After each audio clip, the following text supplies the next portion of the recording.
दोस्तों नमस्कार, जय हिंद, वंदे मातरम। आप सभी का स्वागत है आपके अपने चैनल गोल्डन पाठशाला में। दोस्तों आज की इस वीडियो में हम बात करेंगे परीक्षार्थियों को परीक्षा केंद्र पर क्या कुछ निर्देशों का पालन करना चाहिए और परीक्षा केंद्र पर क्या ले जाना है, क्या नहीं ले जाना है। इसके अलावा अपना टाइम मैनेजमेंट कैसे करेंगे, पेपर को कैसे सॉल्व करना है, इन सभी बातों पर आज चर्चा करेंगे और परीक्षा से संबंधित कुछ और बातों पर भी चर्चा करेंगे। तो आप सभी लोग वीडियो को लास्ट तक जरूर देखिएगा। आप सभी के सभी सवाल इस वीडियो के माध्यम से सॉल्व हो जाएंगे। तो आइए सबसे पहले देख लेते हैं कि अभ्यर्थियों के लिए क्या कुछ निर्देश होते हैं और इन निर्देशों का पालन करते हुए ही आप जो है अपने परीक्षा केंद्र पर जाएंगे और अच्छे से अपनी परीक्षा को देंगे। तो सबसे पहले परीक्षार्थी को परीक्षा आरंभ होने से आधा घंटा पहले केंद्र पर पहुंचना है और अपने अनुक्रमांक वाले स्थान पर ही बैठना है। तो सबसे पहले मैं आपको बता दूं कि आपकी जो परीक्षाएं हैं वो 10 बजे से प्रारंभ होंगी।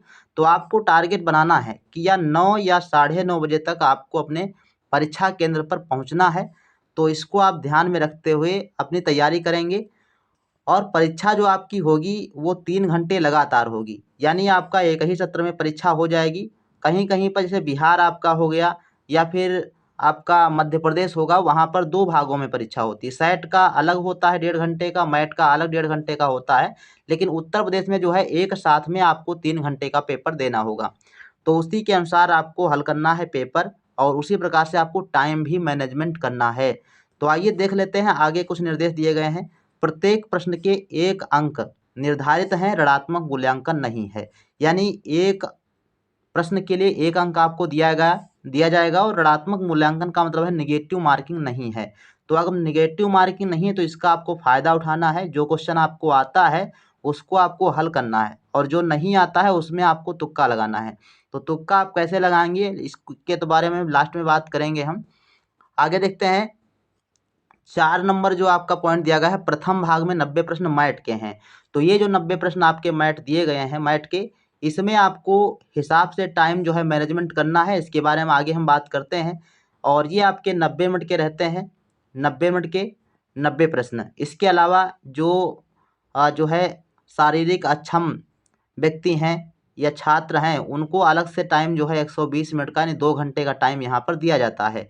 दूसरे में भाग में जो है आपका 90 प्रश्न सेट के होते हैं, जिसमें विज्ञान के 35 प्रश्न और सामाजिक विज्ञान के 35 प्रश्न और गणित के 20 प्रश्न होते हैं। तो इन चीज़ों को आप ध्यान रखेंगे, हालांकि हमने ये सब पहले ही बताया है आप सभी को। 5वां नंबर है, अनुक्रमांक को उत्तर पत्रक पर निर्धारित स्थान पर ही लिखें। तो इसको हम जो है OMR के माध्यम से आप सभी को पहले ही बता चुके हैं। अगर आप देखना चाहें तो फिर से मैं एक बार इसको रिवाइज करा देता हूँ। सबसे पहले आप देखो OMR सीट पर अपना नाम, यहाँ पर जो केंद्र का नाम है वो अपने एडमिट कार्ड से नोट कर लेंगे यहाँ पर। अगर आपके जो है स्कूल का नाम बड़ा है तो आप उसको शॉर्टकट में लिख सकते हैं। जैसे हमने गवर्नमेंट इंटर कॉलेज लिखना है तो गवर्नमेंट इंटर कॉलेज नहीं लिखेंगे, GIC जो हो गया बस, GIC government inter college Sitapur. तो अपने जो शुरुआती नाम है उसको आप लिखेंगे, बाकी इंटर कॉलेज आप कभी भी पूरा मत लिखिएगा। आई लिख के और सी लिख करके डॉट लिख दिए, बस हो जाएगा ये। ऐसे ही अपने पिता या माता का नाम, पिता का नाम लिखना होता है। तो जिसे राम कुमार हमने इस प्रकार से लिख दिया। अभ्यर्थी का नाम अमित कुमार। अगर 2 शब्दों के बीच में गैप है तो आप यहाँ पर एक खाना गैप कर देंगे, उसके बाद लिखेंगे। इसके अलावा देखो अनुक्रमांक कैसे भरना है। तो अनुक्रमांक भरने के लिए भी हमने आपको पहले ही बताया है, थोड़ा सा शॉर्टकट में आपको बताते हैं। यहाँ पर देखो अनुक्रमांक आपका जो होगा वो बच्चों 2, 2, 4, 2, 6, 2, 8, 2, 10 और 11 अंकों में जो है विभाजित है, जिसमें शुरुआत के जो 2 अंक हैं वो आपके फिल होकर आएंगे और शुरुआत के 4 अंक फिल होकर आएंगे। शुरुआत के 2 अंक आपके राज्य कोड होते हैं, ये भर के आएगा। वर्ष आपका भर के आएगा 2024 जैसा कुछ लिखा हो। और जो बीच वाले अंक हैं वो सेंटर कोड है, ये भी आपका भर के ही आएगा। ठीक है, ये आपका सेंटर कोड आपके जो है बीच वाला जो अंक है ये भर के नहीं आएगा, शायद भरना पड़ेगा, कंफर्म है भरना पड़ेगा आपको। तो ये बीच वाले 4 अंक हैं वो यहाँ पर सेंटर कोड के स्थान पर भर देंगे। जैसे हमने यहाँ पर 4897 लिखा है तो 4897 आपको यहाँ पर भरना है। ऐसे ही अनुक्रमांक जो लास्ट के 3 अंक होते हैं ये आपके अनुक्रमांक होते हैं। तो अनुक्रमांक को आपको लास्ट में अनुक्रमांक के स्थान पर भरना है, लास्ट के 3 अंकों को। तो इस प्रकार से आप जो है OMR को भरेंगे। आगे जो है कैसे आपको जो है पेपर को सॉल्व करना है, कैसे आपको OMR पर अपने उत्तर को लिखना है, इस बात पर भी चर्चा करेंगे। तो यहाँ पर देखो जन्मतिथि आपको जो है आधार कार्ड पर मिल जाएगी, वहाँ से आपको जन्मतिथि इस प्रकार से फिल करना है। यहाँ पर देखो अपने जो दिनांक है, जिस दिन आप ने जन्म लिया है वो दिन डालेंगे। यहाँ पर आपको मंथ डालना है और अगले में आपको क्या डालना है, तो वर्ष डालना है। ठीक, इस प्रकार से आप डालेंगे। लिंग का निर्धारण मतलब आप छात्र हैं छात्रा हैं, तो जो छात्र हैं तो उनके लिए 1 है, छात्रा के लिए 2 है। तो इस प्रकार से आप यहाँ पर पढ़ करके अच्छे से भर लें। इस पर हम डिटेल्स वीडियो बनाया है, आप देख सकते हैं OMR शीट कैसे भरें। ठीक है, इसके अलावा अब आगे हम बात करते हैं। तो अगला पॉइंट है OMR तथा उत्तर पुस्तिका पर कहीं पर भी नाम नहीं लिखना है। तो ये बात आप क्लियर जान लीजिए, कहीं पर भी आपको नाम नहीं लिखना है। इधर उधर के फालतू जो है कोई ग्रेटिंग वगैरह मत बनाने लग जाना। और 7 नंबर जो आपका पॉइंट है, नीली काली पेन का प्रयोग करें। ठीक, तो नीली या काले पेन का ही इस्तेमाल करेंगे। और 8 नंबर जो पॉइंट हमने लिखा है, कक्ष निरीक्षक के निर्देशों को पालन करें। तो कक्ष निरीक्षक जो आपके दिए गए हैं, वहाँ पर जो ड्यूटी कर रहे होंगे उनकी आपको बात मानना है, और कोई भी अगर समस्या आती है तो उनसे सबसे पहले आपको पूछना है। ठीक है, इसके बाद अब हम बात करते हैं कि क्या ले जाना है। तो ले जाने के लिए आपको हमने कई पॉइंट लिखे हैं। इसमें से आपका जो महत्वपूर्ण चीज़ है वो आपका है आधार कार्ड या स्कूल आईडी, दोनों से आपका काम चल जाएगा। लेकिन आपने एप्लीकेशन फॉर्म भरते समय आधार कार्ड दिया होगा, तो आधार कार्ड तो हर जगह लगता है, तो आधार कार्ड आप कंपलसरी मान के चलिए। आधार कार्ड आप ले जाइए, स्कूल आईडी है तो उसको भी आप साथ में रख लीजिए।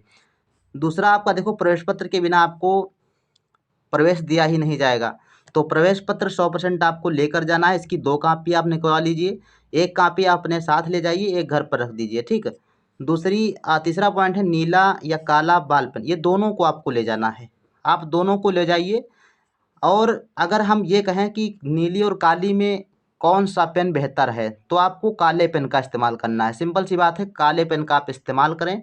इसके बाद है शादी या क्या है, पारदर्शी बोतल भी आप देखो 3 घंटे का टाइम आपको देना है। 3 घंटे आपको लगातार बैठना है, तो आपको प्यास तो लगेगी।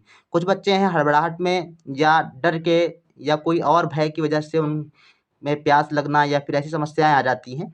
तो इसके लिए आपको क्या करना है, एक स्वादी बोतल लेना है, जिसमें अगर रेपर लगा है तो उसको आप फाड़ दीजिए, एकदम आर पार दिखनी चाहिए, ऐसी बोतल होनी चाहिए। तो वो आप बोतल ले जा सकते हैं। इसके अलावा पैड, जैसे कहीं कहीं पर होता है जो बेंच होती हैं उनकी स्थिति ठीक नहीं होती है, तो उस समय जो है आपको लिखने में थोड़ा सा दिक्कत होती है। हालांकि पैड आपके सेंटर पर अलाउ होती है, नहीं अलाउ होती है, इसके लिए तो कंफर्म नहीं बताया जा सकता है। लेकिन आप इसको रख लेंगे, अगर ज़रूरत पड़े तो आप इसको ले जाइएगा, वरना फिर अगर सीटों की स्थिति अच्छी होगी तो आपको वैसे ही नहीं ले जाने देंगे। ठीक, तो पैड आप साथ में रख लीजिएगा, ये ऑप्शनल है अगर ले जाना चाहें तो। इसमें देखो फॉर्मल या साधारण ड्रेस का इस्तेमाल करें। आप जीन्स वगैरह पहन के बहुत अच्छे नहीं लगते हैं मुझे लगता है, तो आप जीन्स वगैरह पहन के मत जाएं, अपना एक साधारण या फिर स्कूल ड्रेस में आप जा सकते हैं। वैसे तो आप जो मर्जी चाहें, किसी भी चीज़ का यहाँ पर बाउंडेशन नहीं है, कैसे भी आप कपड़े पहनकर जा सकते हैं। यहाँ पर हमने लिखा है 2 फोटो, अगर आपके पास फ़ोटो हैं तो आप 2 फोटो ज़रूर लेकर जाएं। वरना आप अगर मान लो कि वहाँ अगर वो बताएगा कि फ़ोटो दे दो, तो फिर आप वहाँ पर लाने के लिए दिक्कत हो जाएगी। तो आप 2 फोटो पास में रख लीजिए। एप्लीकेशन फॉर्म, ये आपका सबसे बड़ा प्रूफ है, अगर आपके पास है तो आप ले जाइए, वरना कोई बात नहीं, ये कंपलसरी नहीं है। ठीक, बाकी आप फ़ोटो ले लीजिए। आप आईडी, आधार कार्ड, प्रवेश पत्र, इतनी सी जो हमने लिखी हैं, अगर आपके पास हैं तो आप लेकर जाइए, वरना फिर आधार कार्ड, स्कूल आईडी और प्रवेश पत्र, 2 चीज़ों से ही आपका काम चलना है, और पेन। ठीक, तो ये चीज़ें आपकी रहीं जो आपको ले जाना है। और नहीं ले जाने के लिए आपको बस यही है कि किसी भी प्रकार का आपको आपके आसपास या बेंच के पास कहीं पर भी आपको कागज़ का टुकड़ा वगैरह मिल जाए तो उसको हटा देना है, अपने पास भी नहीं रखना है। और साथ में आपको डिजिटल जो घड़ी आती हैं उसको नहीं लेकर जाना है। डिजिटल घड़ी हो गया या फिर आपका कोई भी कैलकुलेटर या पीसी, कुछ भी आपको लेकर नहीं जाना है, ऐसी चीज़ें। ठीक, इसके अलावा अब हम बात करते हैं कि कैसे आप जो है अपने समय को कैसे मैनेज करेंगे। तो हमने यहाँ पर आप सभी को दिखाने के लिए बुकलेट ली हैं। देखो ये हमारे पास 2023 की बुकलेट है, और इस बुकलेट से मैं आपको बताऊं कैसे आपको सॉल्व करना है। सबसे पहले क्वेश्चन को उठाना है, और क्वेश्चन को सबसे पहले में करना कौन सा है, तो क्वेश्चन करना है आपको सबसे पहले सेट पेपर का। अब यहाँ पर आप देख पा रहे हैं कि ये आपका इस प्रकार से अनुक्रमांक, ये राज्य कोड और वर्ष भर के आएगा। केंद्र कोड आपका जो है यहाँ पर फिल कर लेना है, रोल नंबर यहाँ पर फिल करना है। इसके बाद यहाँ पर निर्देश दिए गए हैं, ये ज़्यादा पढ़ने की आवश्यकता नहीं है, हमने आपको पहले ही बहुत सारी चीज़ें बता दी हैं।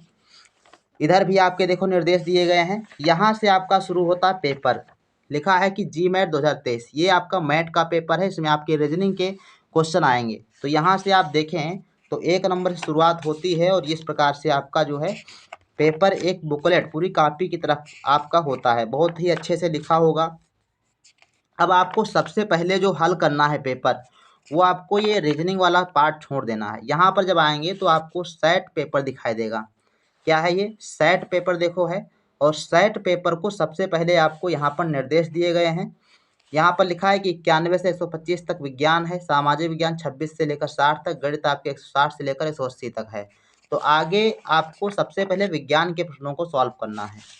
तो अब यहाँ पर क्या करना क्या है, सबसे पहले आपको जो आसान लगे उसको आपको सबसे पहले कर लेना है। जो आपको आते हैं तुरंत आपने देखा और टिक हो गए, तो ऐसे आपको पहले टिक कर देना है। तो उसके बाद देखो पहले सेट पेपर आपने कर लिया, उसके बाद मैथ पेपर को करेंगे। तो सेट पेपर में आपको देखो मैं तो आपको यही सजेस्ट करूँगा कि आप लोग सबसे पहले क्या करें, एक पेज पर जितने क्वेश्चन हैं, ये पेज पर जो है जितने क्वेश्चन आपके दिए गए हैं सारे क्वेश्चन को आप लोग जो है पहले ऐसे टिक कर लें कि हाँ मान लो 91 क्वेश्चन है, खाने के सोडे का रासायनिक सूत्र क्या है, तो हमने यहाँ पर बिंदी रख दी कि हाँ ये आपका ऑप्शन सही होगा। रासायनिक परिवर्तन का उदाहरण है, ये लोहे पर जंग लगना है।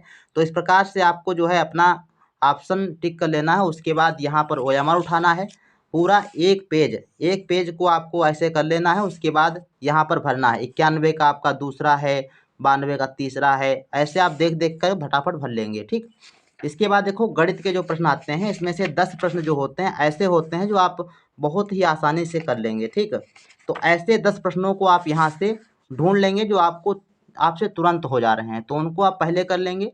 उसके बाद लास्ट में आपको जो क्वेश्चन ज़्यादा आपको लगता है कठिन है उनको बाद में आप करेंगे।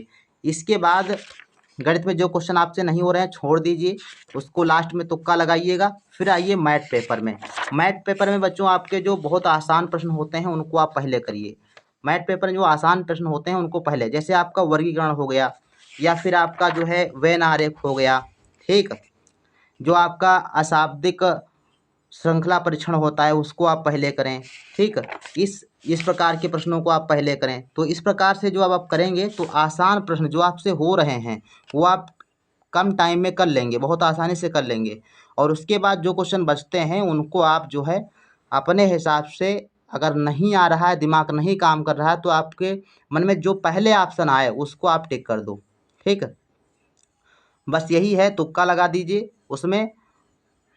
और इसी प्रकार से आपको मैनेज करना है। टाइमिंग आपको मिल जाएगी सामने ही, आपको शायद घड़ी लगी हो या फिर आप किसी से भी पूछ सकते हैं। और इस वीडियो में बच्चों बस इतना ही। आशा है कि इस वीडियो के बाद आपसे के पास कोई भी सवाल ऐसा नहीं बचा होगा जो परीक्षा केंद्र पर आपको कोई हैरानी करेगा।